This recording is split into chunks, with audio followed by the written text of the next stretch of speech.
Welcome to the Connect Your Health to Life coaching podcast. I'm your host, Seth Lusk. I'm a master certified life coach and published author with a decade-long background working in the health, wellness, and fitness industry as a personal trainer, nutrition specialist, and life coach. If you're anything like me or the clients that I work with, then you might be struggling with some confidence issues or struggling with feeling like you're not living your most fulfilling or authentic life. You may be trying to figure out why you have these amazing desires for what your most fulfilling life would look like, but you can't seem to create consistent action in your life to reflect those desires. So join me as we dive in deep on what it means to truly live a fulfilled and authentic life from the inside out. We're going to look from the perspective of an empowered mindset and uncover some of the reasons why you might be what's holding yourself back from living that most fulfilling life. But don't worry, this isn't about blame, guilt, or shame. This is about empowering you to see. I'm going to break through some of the biggest illusions and myths that we've all been taught to believe along the way. And I'm so excited to have you with me on this journey. So my only question for you is, are you ready to start living your most fulfilling life once and for all? Then let's get started, shall we?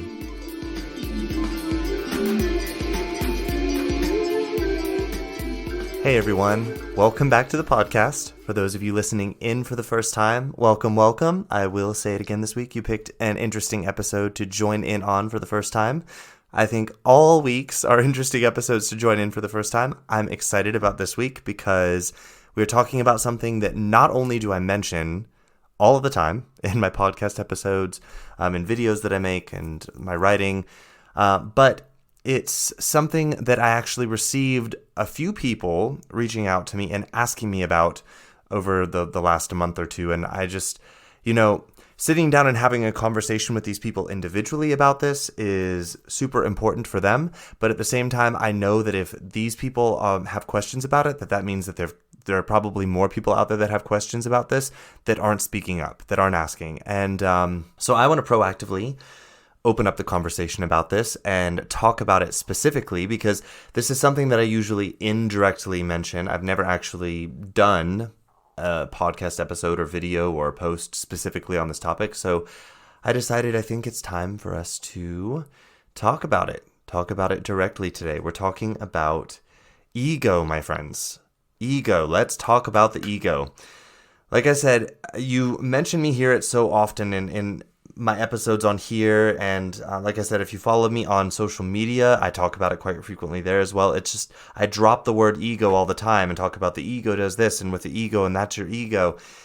So yeah, today I want to take the time to talk with you all directly about this because it's sort of fundamental to understand as far as what it is in its definition and how it affects us. I talk and teach my clients and help my clients with this all of the time because it's also fundamental to understand when we begin any kind of journey into personal development or personal growth. And this is because without an understanding of this, the ego, then personal growth actually never occurs.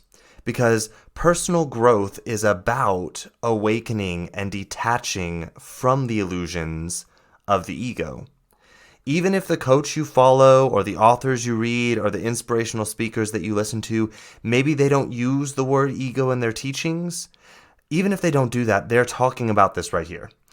In any context, when it comes to personal development, personal growth, whether it is about life purpose, self-esteem, courage, emotional responsibility, goal creation, living an authentic life, speaking your truth, even if the word ego is not mentioned, the awakening that is being asked for you to do and to develop in these areas, and in so many more, asks for you to wake up from the illusions of the ego. So this is being talked about, whether it's being used as a word or directly or indirectly. And in the process of doing any of these things, we begin to see our true identity when we wake up from our ego.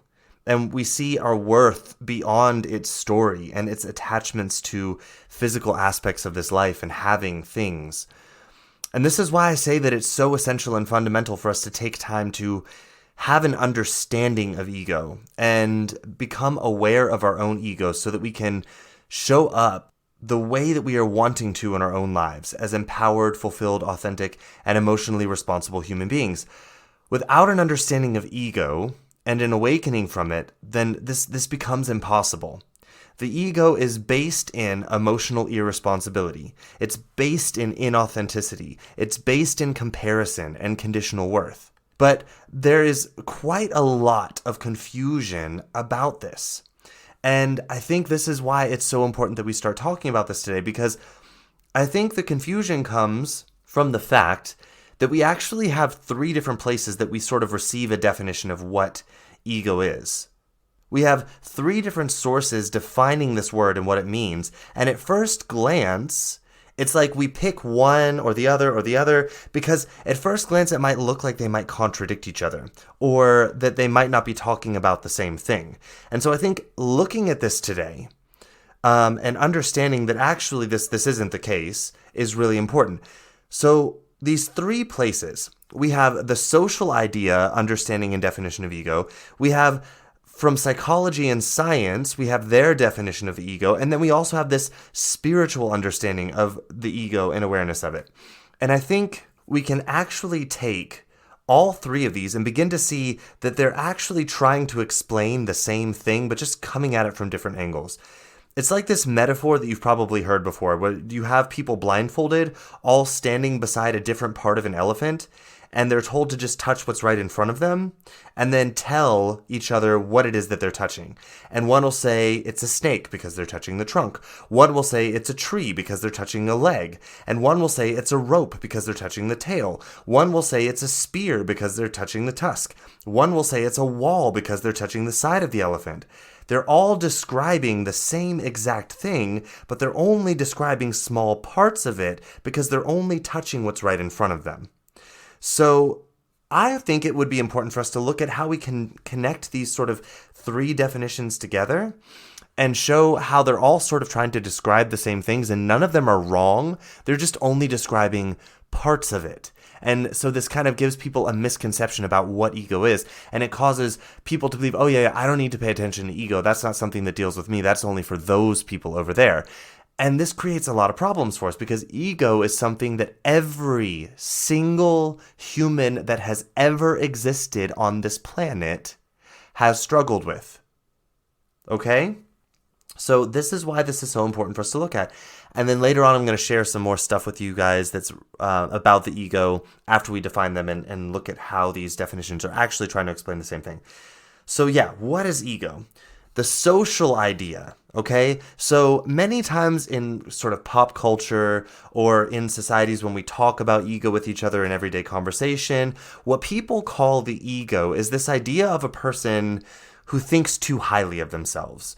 Maybe it's used to describe someone who's stubborn or won't ever change their stance on something, even when there's new evidence presented to them that shows that there's some sort of illusion or flaw in their current stance. The social view of ego is one of arrogance, stubbornness, willful ignorance, something like that. And what I want to say is, it's not that this is wrong, but I believe this limited understanding of ego turns a lot of people away from looking at their own ego, because it comes with this connotation that ego is something that only some people struggle with, and those people are bad people of this world. They're the arrogant people of this world. They're the stubborn people of this world. So looking at our ego would be admitting that we're one of those bad, stubborn, arrogant, willfully, stubborn people. And from the outside, ego can sometimes appear this way to someone who is also identified with their own ego, which is why taking this approach solely never serves us in understanding and waking up from the ego. So if we have two people stuck in their egos, identifying with them, trying to point the finger at who is right and who is wrong, who's the good person, who's the bad person, who's arrogant, who's humble, well, it usually just leads to more resistance to seeing the ego in both people, because they're both struggling with their ego at that point in time. That's why they're pointing fingers, rather than leaning in and understanding it. So this sort of singular approach typically creates more fear, more shame, and when we're identified with our ego, which all of us are at some point in time in our life until we wake up from it, then we're very emotionally irresponsible, which means that we react to emotions instead of understanding them, processing them, learning through them, and choosing empowered responses while experiencing them. The result of this sort of confrontation between two people who are stuck in their egos typically leads into an even deeper identification with it for both people. and the suffering that comes along with this identification. I think another reason why the social construct or the definition of ego can become a bit off-putting or confusing for people, and why I think so many people are suffering in their egos because we're afraid to honestly look at them, is that most people use the word as a way to criticize someone. We use the word ego and throw it around when we're trying to explain a behavior that we don't like. And this creates this socially accepted idea that ego is again something bad to be avoided. But here's what's so funny. We will call it out on someone who is acting in a way that we perceive as arrogant, stubborn, or willfully ignorant to like other people's perspectives, and we'll say things like, your ego is too big. Or we'll see someone doing something that we perceive as being selfish and say, oh, that's just your ego. Or someone who's just pushing and competing and being like, you must have a huge ego because you're so competitive. But here's what is interesting. We applaud people spending their entire lives enslaving themselves to their work or education at the expense of knowing themselves and their true desires in life. We applaud people who people please other people. We applaud people who compete to appear the best in their career path or in a physical activity. And we don't also point out that this is ego. We applaud people for playing it humble and small and, just being realistic in life. But that is also ego, my friends.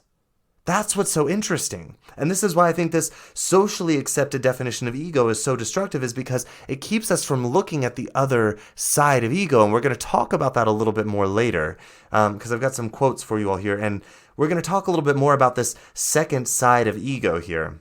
Because here's the thing, but here's what I want you to get here. We avoid using the word ego here when we're talking about people that are committed to their careers, committed to being excellent at a physical activity, committed to their education, committed to pleasing other people with their lives by doing what is expected of them and what they should do and makes them a good person. We applaud these people and we don't use ego here because we like these behaviors. We want to encourage them in people. But the truth is these behaviors are ego as well. But we don't use the word ego because we believe ego is a bad thing. So the question becomes this: is the ego bad? Because the ego is also why we do things that we like. I think if we look a little bit deeper here at some of the other definitions, we can begin to sort of let go of this idea of whether or not the ego is good or bad by defining it a little bit further. Instead of seeing it from this narrow perspective, the ego is something that only arrogant, stubborn, or ignorant people struggle with, and that it's something to be avoided and bad. So let's look at psychology's and science's definition of the ego. In psychology and science, the definition of ego, it's quite interesting. It's actually very insightful into the ego once you have a higher and more holistic perspective of ego that isn't actually identified within it. But when we're still identified with ego, then even this definition can still feel kind of disempowering and confusing. So the definition here is this: the ego is the only part of the conscious personality. It's what the person is aware of when they think about themselves, and is what they usually try to project toward others about themselves. The ego develops to mediate between the unrealistic id and the external real world. It is the decision-making component of personality. Ideally, the ego works by reason, whereas the id is chaotic and unreasonable. The ego operates according to the reality of principles, working out realistic ways of satisfying the id's demands, often compromising or postponing satisfaction to avoid negative consequences of society. The ego considers social norms, etiquette, rules, in deciding how to behave. Okay, so that's sort of the psychological definition of ego. So when you hear this, you may be wondering about id. And you may even picture the id as being this evil, mischievous, bad part of ourselves that we have to overcome and get rid of, and that the ego is something good, which is interesting because when we look at it from the social perspective, we see ego as bad. When we look at it here, it almost appears that the ego is a good thing. And in some ways it is. But let's look a little bit deeper here. Because when we do, what we see is that the id is our feelings, especially those that come from things like our biological drives that our brain developed to keep our species alive. The ego steps in to try to mitigate with social standards, rules, and social objectives in life. The ego is not entirely bad, my friends. This is what I need for you to understand out of this definition. And it might feel a little bit confusing, so I'm going to explain a little bit more. Okay, see, our suffering and stagnation in our evolution and in our development, both I'm talking personally and as a species, it doesn't come from the ego existing. That's not the problem. It comes from identifying with it.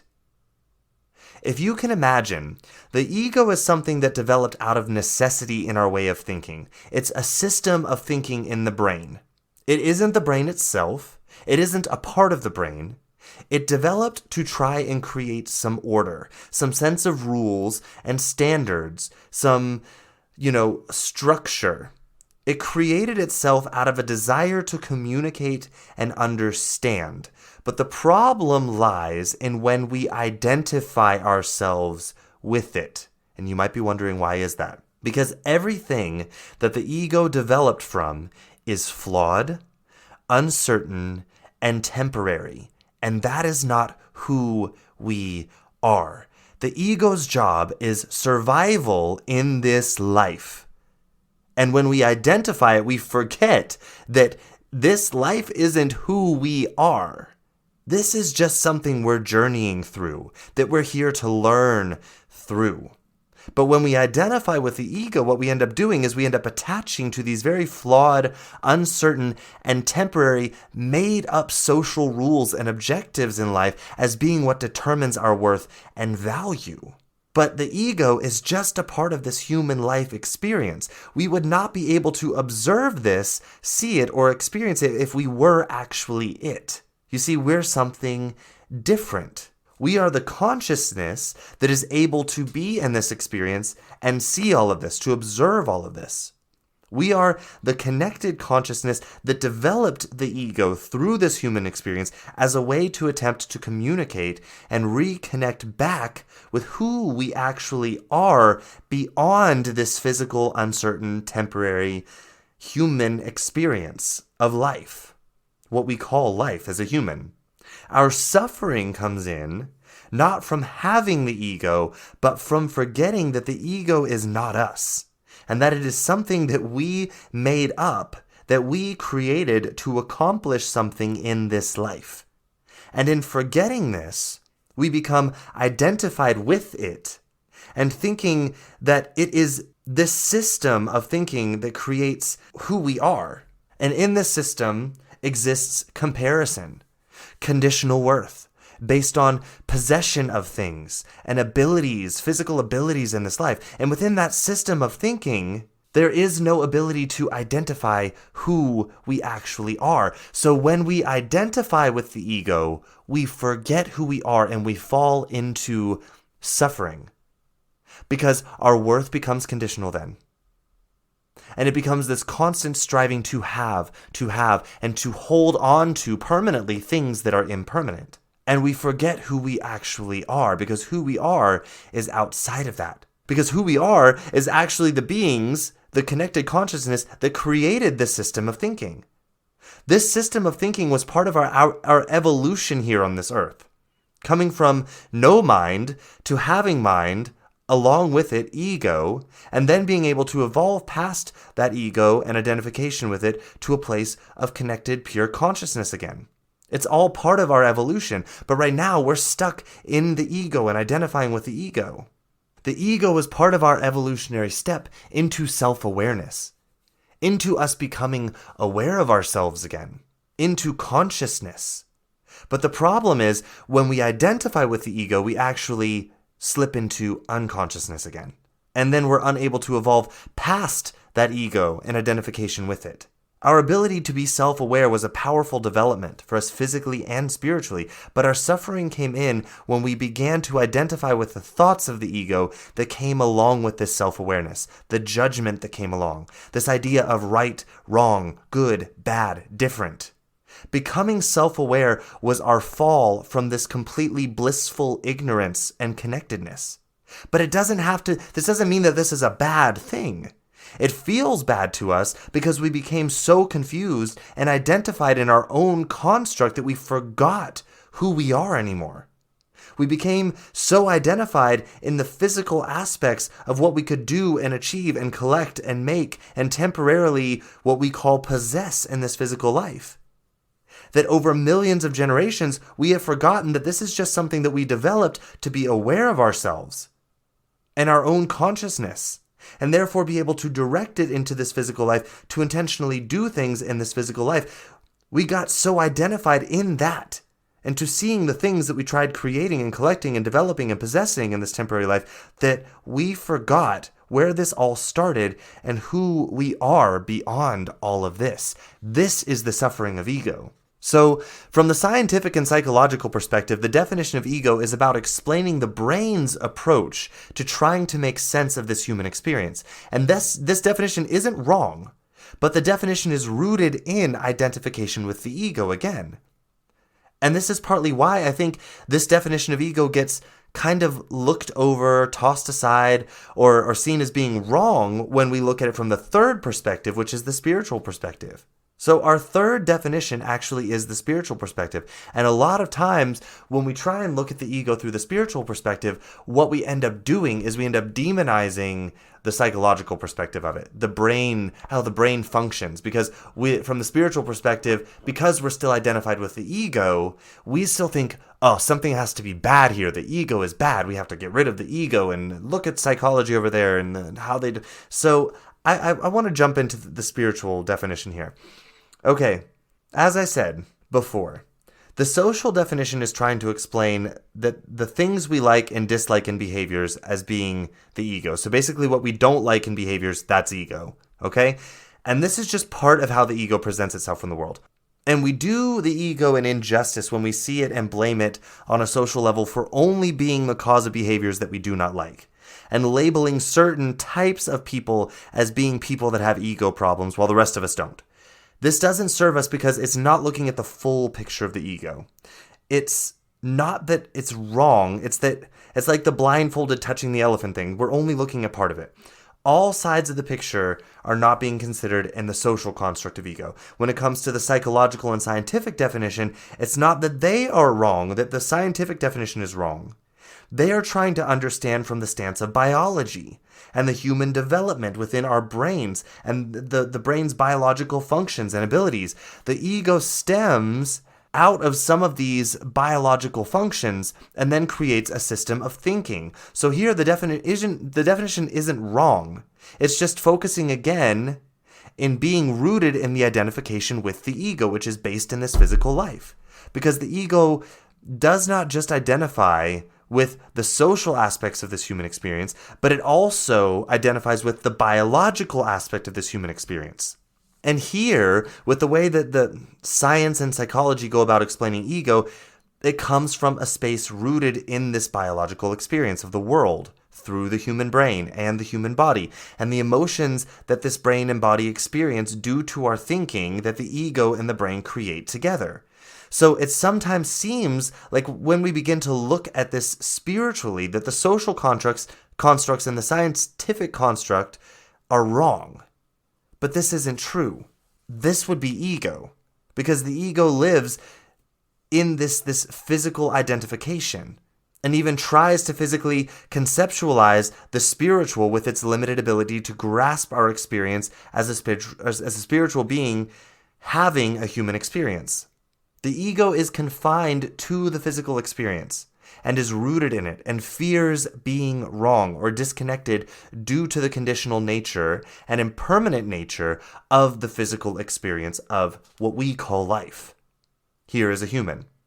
Therefore, if ego can't be 100% right, it would rather curl in on itself and strengthen its identification with itself by being especially wrong and bad and need to be focused on and resisted. It's so interested in trying to be special in some way, it would also rather be special in a way as being judged as bad. It's so interesting to watch this happen when you become aware of it. So there's a man out here, some of you probably have heard of him. If you haven't, check him out. His name is Eckhart Tolle. He has some really powerful quotes, and he talks a lot about ego and ego death and our connected consciousness and how waking up from the ego is our next step in evolution as humans. And I have a ton of quotes that I want to share from him today, but I have one right here that especially applies to this. And I get goosebumps every time I read this. So I want you to listen to this very closely because it explains what I'm talking about when I say people that identify as being humble and timid and quiet and meek and say that I don't have a big ego because I'm these things. I'm not out there competing. I'm not. Okay. So the ego, Eckhart Tolle says the ego wants to be special. If it can't be special by being superior to others, then it's also quite happy with being especially more miserable than others. This is so fascinating to look at, my friends, because here explains why it is that we internally beat ourselves up over words like failure or success or good or bad or right or wrong, or why we play it small in fear. Why we have adopted so many tactics of internal violence when we perceive in this physical life that we have done something that is labeled as bad or wrong or not good enough, or feel afraid to do something we feel called to do to avoid getting those labels. Or when we don't speak our truth because we don't want to get those labels. This is the ego, my friends. And what is interesting here is that the social definition would have us completely overlook that. Because to the social definition, what we're looking at here, that's called being humble.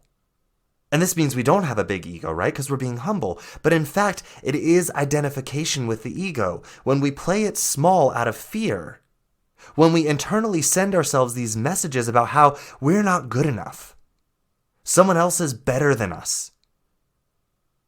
This is not being humble. This is not, quote unquote, keeping your ego in check. This is the ego. And this is identification with it. Having no ego would not even use concepts of better or worse. Because who we are when we go beyond the ego is entirely connected and equal. And stepping up and speaking the truth that we feel called to speak is about opening that into the world. Offering the expression of it so more people can wake up and see it. It's not about being better than other people. And it's not about needing to be as good as other people before you speak up and before you step out. Because as we step up and we do things in this life and we learn and we see what is possible, as we do this and we do it from a space of no ego, what we do is we push each other to move past the ego further and further and keep growing to see what is possible. And we don't do it to compare ourselves to other people or to determine whether or not we're worthy or valuable, because that can't be changed.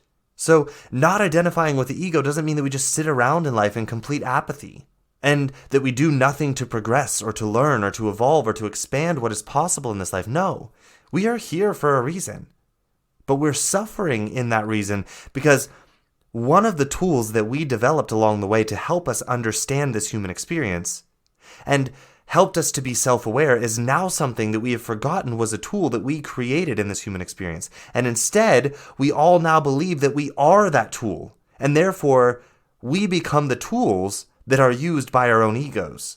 Sitting in these victim mentalities and feeling at the effect of circumstances and other people make us feel things, and other people make us miserable, and our circumstances make us miserable. This is all ego here. Because we're afraid to step forward and try and learn and do. And the ego will convince you, no, just stay here, stay safe, stay alive, don't try, you're not good enough. These people are better than you. That's ego, my friends. That is ego. The identity with our thoughts, our body, and the physical forms of this world. When we are actually beings of consciousness and energy that is beyond the temporariness of this physical human experience that we call life, this is where ego begins to create suffering. And from the spiritual definition, we begin to see this. But even here, the ego wants to step in and judge and start saying things like, see, you stupid humans, you got the ego all wrong. Here again, the ego recognizes that it can't be 100% special and right, so it seeks to be special in how wrong it is and how harshly it can judge even itself. To fully see the ego and step out of identifying with it, we want to supersede these definitions as individual definitions competing with each other.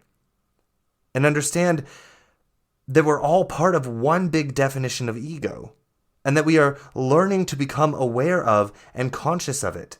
All of these definitions are trying to work together to show us ego collectively and how attached to it and identified with it that we have become. But the ego will have us looking at these definitions individually and choosing a side and competing to the death to try and see who's the right one. Or say, there's no point in trying because you're just too stupid and useless. And you should just give up and let other intelligent people and wise people figure it out. You should just sit there and realize how stupid you are and not try. That's the ego, my friends. That is the ego needing to be right and identifying that you are bad and wrong and being certain in that identification of you and what you are. And this is important to see that is the ego. As I mentioned before, Eckhart Tolle is one of the biggest spiritual teachers in this area that I know of. I listen to him in his work regularly. I've literally read every single book that he's put out. I'm hoping he's going to write some more because I love his books. He has so many interesting things to say about the ego and its purpose and the suffering that we're currently experiencing in the world today due to our identification with the ego, not the fact that the ego exists. And I want to share some of these concepts and quotes from him today because I think his authority and mastery of the topic and the way he talks about the ego, it's really powerful. And I want to share some of his words and I want to share my thoughts about them and their meaning from me with you all today in hopes that some of you all will begin to wake up and see your own meaning of the ego through these words, this expression of the ego. So the first quote I have from him is, "The ego is a false sense based in mental concepts. It is identification with the body and mind. Primarily, it is identification with thought form." And what he means here by thought form is that the way our brain perceives the world, how we see things, they come in through our eyes, through our ears, through our skin, through our mouth, through whatever sensation, and our brain begins to interpret and analyze and try and think about what it is that we're perceiving and what it means. That's thought form. But here's what's so interesting. Who we are is the being that's able to recognize all of this and watch it happening. It's an exercise I take a lot of my clients through, being able to sort of step back from that thought process and watch it happening and be like, okay, I call it the observer mode. Several other life coaches will call it this as well. Being able to step back from our own thinking and watch it happening and recognize I'm not my thinking. I'm literally sitting here watching it happen. If I was my thinking, I couldn't see it happening. I'm something outside of it watching it happen. That is us. And this is what he's trying to say here, is that the ego is this false sense that is based in these mental concepts, in that thought form. And when we identify with that and we forget that we are the being that gets to watch all of this happening, we're in our ego. So he goes on to say, the ego is not only the unobserved mind, or the voice in the head which pretends to be you, but also it is the unobserved emotions that are the body's reactions to what the voice in the head is saying. I want to repeat that last part. The ego is also the unobserved emotions that are the body's reactions to what the voice in our head is saying. I think this is so powerful here for us to talk about. He talks about the voice and the emotions as unobserved. I talk about this with you all quite frequently, that becoming aware of our thinking and how we are creating our feelings and emotions, and therefore the life that we're living through that thinking. And that becoming emotionally responsible is about understanding all of this and using our emotions to guide us, to help us show up more fully as the expression of who we truly are, not this body, not the thinking, not the feelings and emotions. And right here, Eckhart Tolle is pointing it out too. He's trying to demonstrate that the ego only has power as long as we remain unaware of it and stay asleep to its illusions and its attachments. And he goes on further and he expounds on this point of being unaware or leaving parts of the mind and thinking and feeling unobserved. He goes on to say, the moment you become aware of the ego within you, it's no longer strictly speaking the ego. it becomes just an old, conditioned mind pattern. Ego implies unawareness. Awareness and ego cannot coexist. This is so powerful to understand here, my friends. I know we focus so much on actions that we can show the world, but really the most powerful shift that we can make that will lead to action when the shift becomes true and believed, and it's no longer this act of further feeding the ego and the desire to be better or right, the most powerful shift here is one of observation and awareness. The ego cannot survive in the light of true, pure consciousness. It can't. I think that the reason why so many of us do not believe this and we struggle with believing this here is because that we've been socially programmed to make changes at this sort of unconscious behavioral level. And therefore we believe that this is consciousness. We make changes to avoid being fully aware of knowing ourselves fully because our ego is still driving us. And therefore, we think we're making conscious changes when we change these behaviors, when in reality, we are making behavioral changes to further feed the ego and its desires, to be right, to identify with this world. And therefore, we are deepening our identification with it, as well as furthering our distance from our true consciousness. I see this happen all of the time with my clients when they tell me about their goals.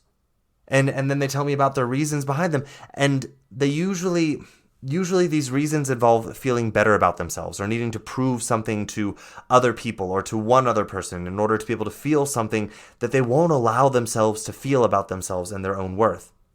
And when I hear them saying this, I know what's happening. And many times it takes time and space and repetition for them to begin to see what I'm trying to explain to them here about their goals and what authentic goals look and feel like. Most people are so identified with this cycle of changing things about their life, about their body to feel better, that it's so hard for us to grasp that another more fulfilling way to know and go after goals exists. One in which results are not the deciding factor of success and worth. Many times, people are terrified to believe this. And again, this is the ego. The ego knows that the moment we recognize this, we become aware of the ego and our separateness from it, and it loses all of its power. So yes, the ego will use fear to convince us that it would not be smart to explore the idea of a life in which you see your unconditional worth, your authentic true desires in life, and go after them without the egocentric, result-focused fear of conditional worth. This is also what I'm talking about when I talk about emotional responsibility.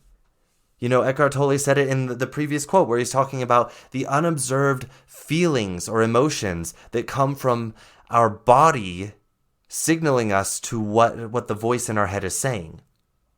So often we go about trying to change the other person when we feel something. We go about trying to change a behavior when we feel something. And we don't stop to look at the voice inside of our head that is creating those feelings, and noticing how it is sending us a message of conditional worth. And that we are reacting to that versus choosing a response to identify that voice, no longer identify with it, see our space from it, and choose a responsible path forward based on who we recognize that we truly are and that person's unconditional worth. And then move forward with emotional responsibility and choose a response that serves us to express that person, the untouchable worthiness of that person. Not this battle in the physical realm with behaviors in another person that they're exhibiting because they're identified with their ego too. So Eckhart Tolle goes on to say this: the ego isn't wrong, it's just unconscious. When you observe the ego in yourself, you are beginning to go beyond it.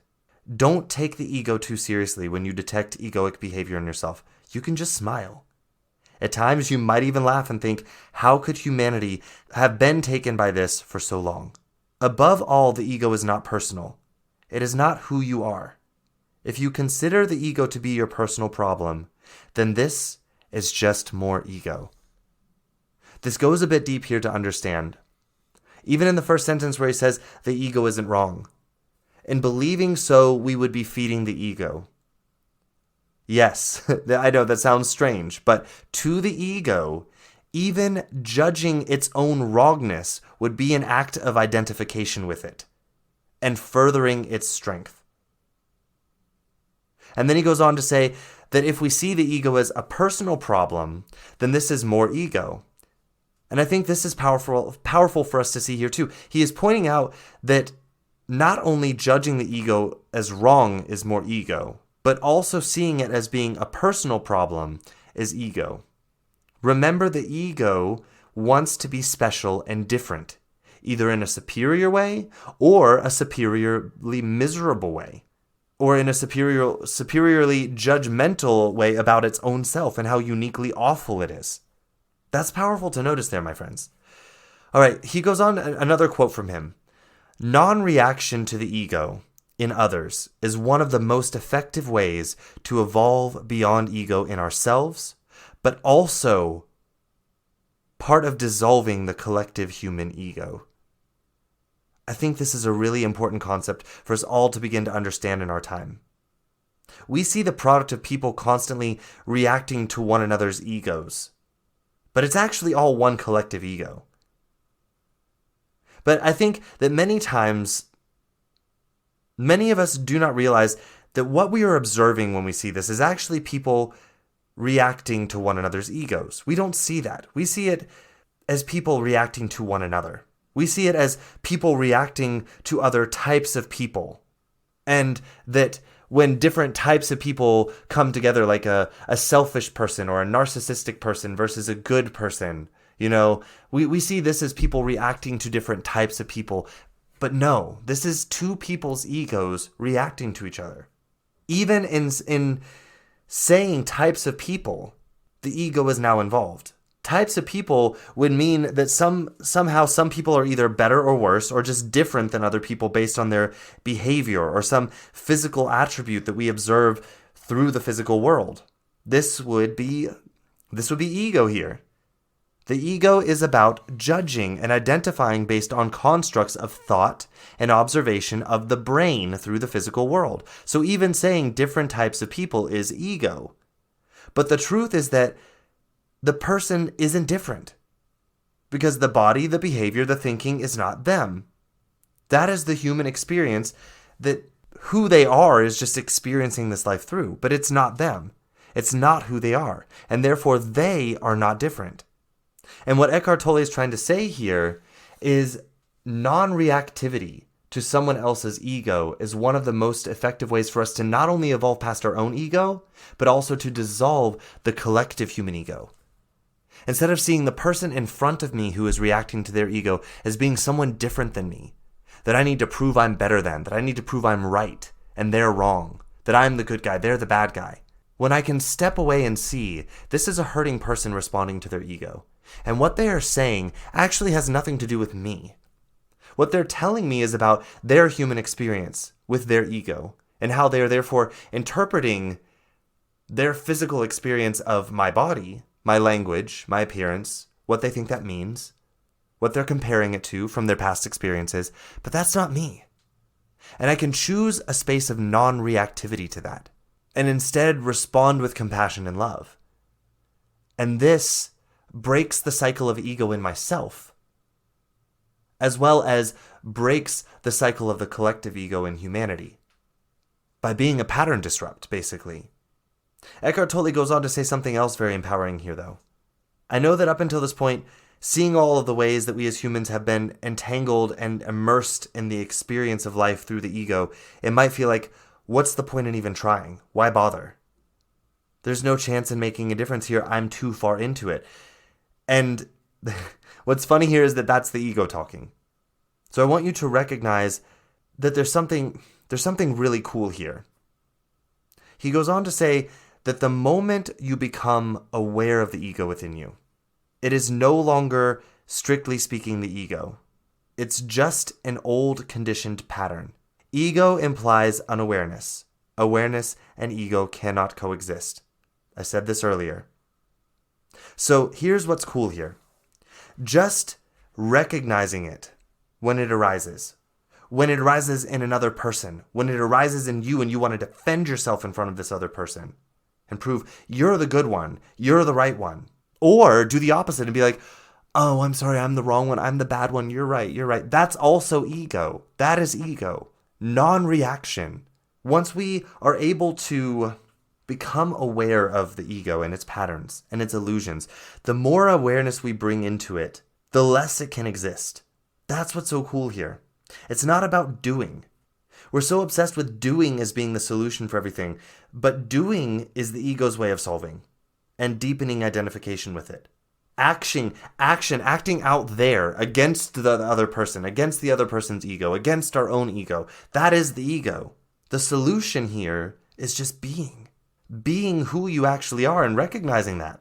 Allowing awareness to light up the presence in your life. And in presence and in awareness, the ego dies. So the solution here is actually awareness. I say this all the time to people, and I think sometimes the profoundness of the statement slips past. Allow people to be wrong about you. And even in saying that, there's some ego there. Allow people to misunderstand you, to not truly see you, and don't react. Don't react. Allow yourself to see the accusations they are throwing out, the names that they are calling, the pain that they are speaking out in their voice isn't even about you. They're not even talking about you because they don't even see you. They see their ego. They see the collective ego, and that's what they're talking about. Trying to prove who's better here, who's worse, who's right, who's wrong. And this is what's so cool here, is that this is what it takes to wake up from the ego. It's just awareness. Being present and recognizing who you are. You don't have to do anything. So if you're thinking, what's the point in all this? It's just too much. We're too identified with the ego. I'll never get out of it. Well, you don't have to do anything, but just become aware when it comes up.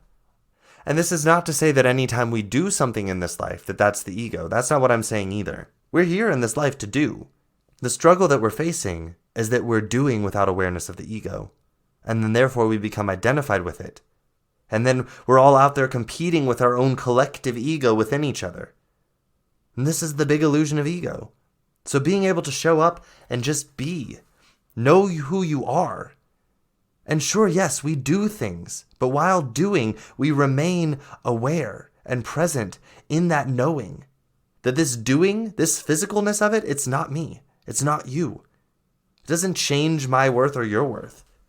That is what makes all the difference here. We are in this life, and in this life we do. And as we do with awareness. We do it with the ego, but we don't identify with it. We learn more and more, and we shed away the layers of this physical life from our identification and our worth. And we're able to show up in this life doing what I call expressing more fully who we are. And the more we're able to do this, the more consciousness around us recognizes it and wakes up too. And becomes aware of itself, and more ego dies in the world around us. That is what this life is for. It's not for hiding or sitting around and saying, what is the point? It's too hard, it's too complicated. It's not for competing and comparing to one another to prove who is better and who's more worthy. It is here as a way to learn to remember who we are and elevate consciousness through awareness and awakening.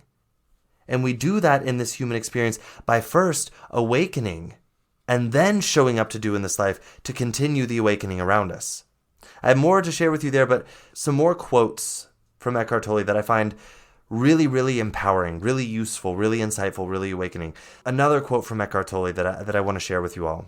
Ego is an immature stage of development for humans. This is what will be recognized when consciousness changes the planet. Children will develop an ego and quickly outgrow it. That's very different from developing an ego and choosing to be stuck with it for the rest of your life. I think that this is what I and many other life coaches talk about when we talk about emotional irresponsibility or emotional childhood. It's what I was mentioning a bit earlier. I spoke about this before. We come into this world without an instruction manual. We're just consciousness trying to figure out this life, trying to remember who we are. And in the process, we as children first forget who we are. We become entrenched in the life experience of this human body as we try and figure it out. But eventually we are called to begin waking up from the deepening of that identification and remember who we are and express it in this life around us. Unfortunately, our society now and culture encourage us to continue deepening that illusion and continue the identification with the ego. And so we see so many adults in the world today who are still in the state of deepening their ego and expressing more and more of the ego in the life around them. It's either through violence and judgment externally to other people or on nature, or it's internal violence and judgment and self-rejection and conditional self-worth. There are so many ways that we see this showing up in people's lives, but it's all ego, my friends. I see it as a life coach with people struggling with speaking their truth in life, people not living their purpose because they're busy chasing external validation and doing what they think they quote unquote should do. People not knowing what is important to them through their life purpose, or not choosing what is important to them. People not seeing their true desires in life as important.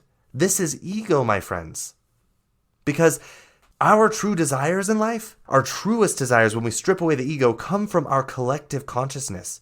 They are there because they're there to push us to show up in this life in ways to express that true consciousness, to remind the people around us of who we are and our unconditional worthiness.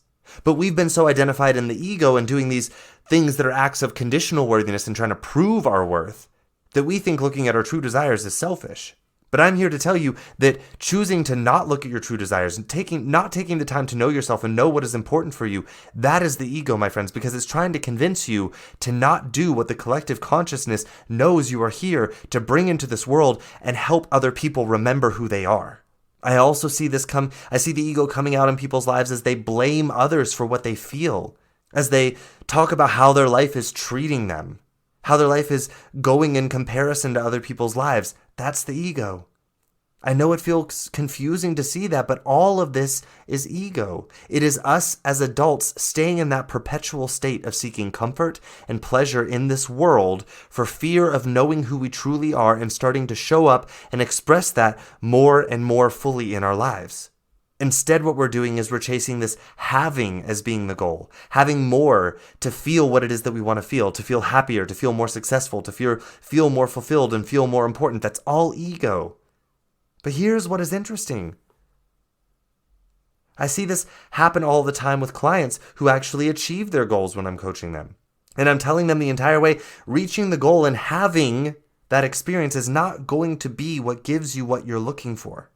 Because what they're looking for is actually the journey and the remembering that occurs there when they're present in the journey and choose to be present in that journey and remember who they are while in that journey through the learning that occurs every time they don't get a result that they want. And when they do get a result that they want, the fact that any feeling that comes then is coming from within us, not from getting the result. The point is to lean in and pay attention to what you are remembering about yourself as you experience that journey, and to choose to continue to remember that about yourself with intention in your life, not just when you do and get the result. Eckhart Tolle talks about this when he says this. This is so powerful. I actually shared it on social media earlier this week, and I get chill bumps when I read this. As long as the ego runs your life, there are two ways to be unhappy. Not getting what you want, getting what you want. Oh my God. Guys, that is so powerful. As long as the ego runs your life, there are two ways of being unhappy. Not getting what you want, getting what you want. I think this is so incredibly powerful for us to understand and look at. The ego is stuck in having. It derives its worth, its identity in having. Having skills, having things, having success, having titles, having importance in comparison to others, having comparison, having external validation. But all of these things are all things of this world which are designed to be temporary and impermanent. And this means that the feelings that we have surrounding having are also temporary and impermanent. And so many people do not see or recognize this. They just keep reaching out for the next high of having more and hoping to ride that wave of happy. or whatever feeling it is that they experience in that moment of gaining quote-unquote possession. Although this in and of itself is an illusion because we don't truly possess. But when you believe in the illusion of possession, it is still temporary, as well as the thing that you think that you possess. And then you have to work to try and keep it, or to continually increase it, to try and keep the feeling. And this is suffering. It is unhappiness. It is incredibly powerful to see here. This is why so many people in this world who we think, quote unquote, have so much, but they're so unhappy, so unfulfilled, and suffering in their lives. And yeah, sure, they might come on social media and pretend like they're so happy, and look at me on my yacht, look at my millions of dollars, look at all the my money can buy me, and look what I have. That's not true happiness, and it's all based in temporary things that the pandemic has shown us, my friends, can all be taken away in a heartbeat. This war in Ukraine and the things that this could impact as far as our ability to trade things worldwide and our countries to have resources worldwide, all can be just taken away like that. It's all temporary.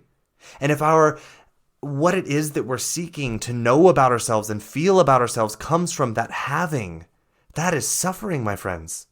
This grasping and comparing and competing for more, because it's never enough to fill the space that these people were trying to fill with these temporary, uncertain things and concepts of this physical life that can just be gone in a heartbeat. The ego will have you convinced that the goal is to be happy all of the time and that the way to do so is to have. To have. Then when you have it, it will convince you that you must have more to be happy. Otherwise, you're going to be unhappy. And not only do you need to have more to be unhappy, you need to make sure that you keep a hold of what it is that you have, which you can't because it's impermanent anyways. It's not designed to be permanently kept. Two ways of being unhappy, my friends. Not getting what you want and getting it. That's what when the ego is driving your life, that's what it is. And I'm not trying to say that having things makes us miserable. But when we're not identified with the ego and we quote unquote have things in our life, we're not identified with them. Our worth isn't attached to them. So the moment that they go away, we're still intact. We're still at peace. But we saw through this pandemic, we're seeing through this war going on right now in Ukraine, that we're all very attached to these things in life that we lean on as being our source of happiness, our source of what we want to feel about ourselves. It was so easy for us to overlook that and our identification with the ego when things were great in life, right? When we didn't have to worry about losing things, when job security was present, when being able to see our friends face to face was not a problem at all. But my friends, if you didn't wake up to the fact through this pandemic to see that everything that we quote unquote possess that is physical in this life can be gone. And that's not meant to be a tactic of fear. It's for release, for peace, to understand it's not supposed to be permanent. And that our fear, our struggling, our suffering comes from believing that it should and trying to hold on to that. That is the ego. Eckhart Tolle goes on to say this: the most common ego identifications have to do with possession. The work you do, your social status, your recognition, knowledge and education, physical appearance, special abilities, relationships, personal and family history, belief systems, and often also political, nationalistic, racial, religious, and other collective identifications. None of these are you. This is what I've been saying all along here, my friends. Not only are none of these you, but identifying with them and basing your value in them, this is what creates the suffering in our lives. It's not that you haven't done enough. It's not that you don't have enough. You suffer because of unawareness of your ego and identification in it. And it's obsessive attachment to having in this physical thought realm. But it's not just the desire to have and possess that strengthens our identification with the ego. Eckhart Tolle says some powerful stuff here too. He says, complaining and reactivity are favorite mind patterns through which the ego strengthens itself. He goes on to say, There's nothing that strengthens the ego more than being right. And I would even go on to say, than being wrong. Because remember, the ego doesn't, as long as it's special, it can be especially superior or especially miserable. And being especially miserable and being wrong, that is just as much the ego. Eckhart Tolle goes on to say this: the primary cause of unhappiness is never the situation, but your thoughts about it. How many times have I told you all this? I keep trying to say it. Doesn't matter what someone says to you. Doesn't matter what someone does. Doesn't matter the circumstances in your life. Your unhappiness isn't about that situation. Whether that situation be a person, the words they're saying, their actions, something happening in nature, a pandemic, a war. It's about our thoughts about it.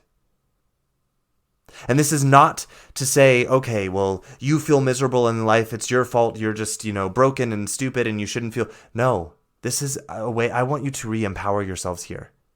Sometimes we want to feel sad. That's okay to want to feel sad about something. But recognize who has the power to choose that emotion. You do, through choosing your thoughts about it. How much are your thoughts about circumstances in your life that are creating unhappiness for you? How much are those thoughts based in identification with the ego? I want you to observe that. So after all of this, why is it so important for us to identify and understand the ego? The reason why it's so important to understand and identify the ego is that the ego is not us, my friends, but the ego will have us suffering and believing that it is us. And the further we identify with it, the deeper our suffering. And I want to be clear about something here. I'm not talking about pain. Pain is inevitable in this life, but suffering is optional. Suffering happens when we unconsciously forget who we are, and that the pain that we experience in this life doesn't touch who we really are. When we forget that, that's suffering. The pain that we experience in this life cannot touch who we are or our worth. The ego will convince you to believe that the pain you experience in this life directly touches you and who you truly are and impacts your worth, your lovability, your power. And in this belief, this is suffering. This is identification with the ego. So the reason why this is so important for us to understand and see is not just for some philosophical mind game for us to play. It's because we need to wake up from the suffering, my friends. We want to wake up from the suffering that we are living in and recreating in the life around us on this planet everywhere. All of it. And the more people wake up to this and begin healing, the more people have the opportunity to see through the illusion of ego and wake up from the suffering too. And you might be thinking, why should I be the person to wake up from it when no one else is? Like maybe you believe that they're going to be enjoying life more than you because of them staying in the ego and getting more things, having. I can tell you this isn't the truth. They might have convinced themselves that they are enjoying life, and they might put it all over social media, and you might believe them because you're identified with your ego too, but the truth is they are suffering, and so are you. And the moment you wake up from the suffering and no longer identify with the ego, then you end your suffering. And no one else's suffering will cause you suffering. This is a truly fulfilling life. We can enjoy life. We can. I'm not trying to say that we aren't to enjoy life, but we enjoy life more in this way. Because we no longer worry and sit in these imaginary stories of the future or the past, or what might we lose, what might happen to take these things away from us that I possess that, make me and able to enjoy life and be worthy. And, what did I do in the past and people think about me and who I am and blah, blah, blah, blah, blah, all these stories about our worth. When we wake up from the ego, we are free to be present in every moment for all that it holds for us. We're able to unstoppably show up in our lives no matter the circumstances. And be present with other people's suffering without reacting to it. Giving them space to see their own ego in their own suffering and offer them the opportunity to wake up as well. Not force them, not tell them they have to, not tell them they're bad people for being in their ego, but just by being present and aware of our own ego and them seeing us able to be present in their suffering and pain and not react to it offers them the opportunity to wake up. I also promise you this. Once you see life through a lens that's not driven by the ego, you're going to begin to see that the people you're comparing yourself to and your life to, based on the things that they have and their popularity, or whatever you think that they possess in this life that makes them more valuable or more able to enjoy this life than you, once you can see life and what it looks like when awakening from the ego, you will begin to see that none of that helps these people to enjoy their lives more. It doesn't. It doesn't make them better than you or worse than you. You will begin to see how much identifying with that and the need to have that to be how you enjoy life, that is suffering. And that this constant comparison and competition and grasping for more and more in this life to feel good enough and to fight to permanently hold what is not permanent, it's not enjoying life, my friends. That is not enjoyment of life. But it's hard to see that when you're so identified in this comparison model with the ego. I get that. I get it. I know this might feel like a hard sell. It really might. But I'm here to offer you all that it is such a truly empowering way to show up in your life, to see past the ego, to see people yelling and screaming at you through their ego, and to be able to just be present with their pain. Not see them as a bad person that's hurting you. I want to leave you all with one last quote. One last quote from Eckhart Tolle, and I saved it for last because I get emotional just reading this. It drops me into this place of total peace when I sit in its meaning and become present with the truth that I can find within what I am, what my consciousness can understand, and what these words could mean. He says, "Death is the stripping away of all that is not you. The key to life is to die before you die and find there is no death." Oh, the popularity, the title, the job, the money, the podcast, the talents, the skills, the debates, the rightness or wrongness, human judgment, the cars, the clothes, the gender, the color of your skin, the sound of your voice, the language that you speak, the country that you live in, the house you grew up in, the parents that you knew or didn't know. None of that leaves this life with you. And there's a reason why. It's because none of that is you. None of that is you. What we see in this physical life through the ego that we call death is simply all that wasn't us being stripped away. And when we begin the process of intentionally stripping that away before what we call death in this life happens, then we're left with the truth of us. And we recognize how untouchable by death that is. And in that, we recognize there is no death, only a remembering of who we are. And in seeing that, my friends, we become unstoppable in being able to show up and express who we truly are in this life, even through the emotions of fear, even through the emotions of uncertainty.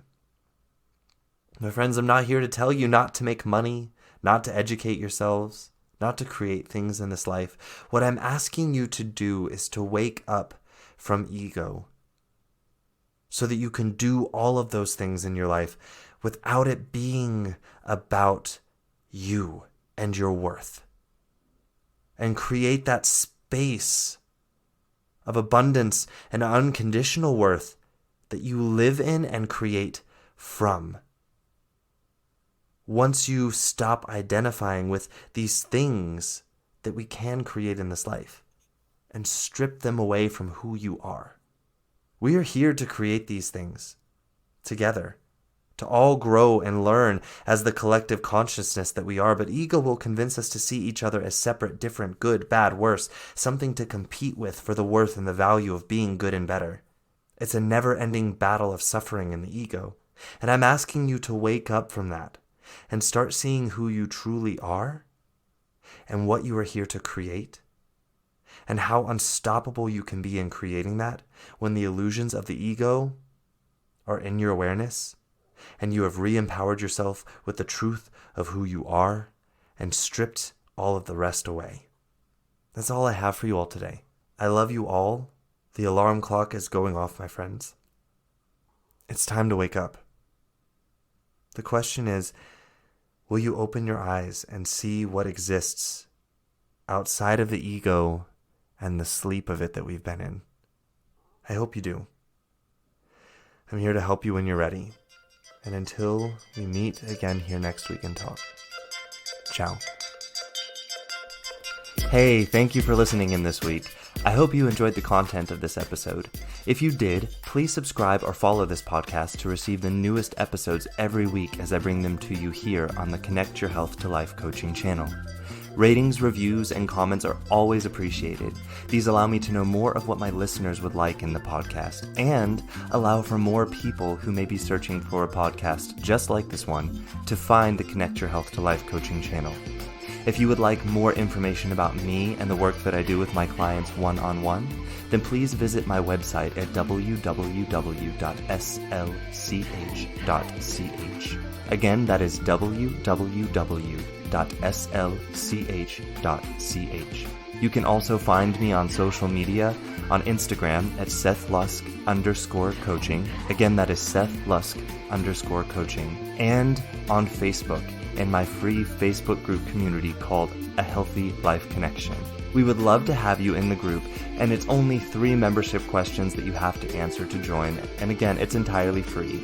And if you need any further information or just want to say hello, feel free to send me an email directly at slusk.health@slch.ch. Again, that is slusk.health@slch.ch. Thank you again so much for listening, and I look forward to our next time together. Ciao.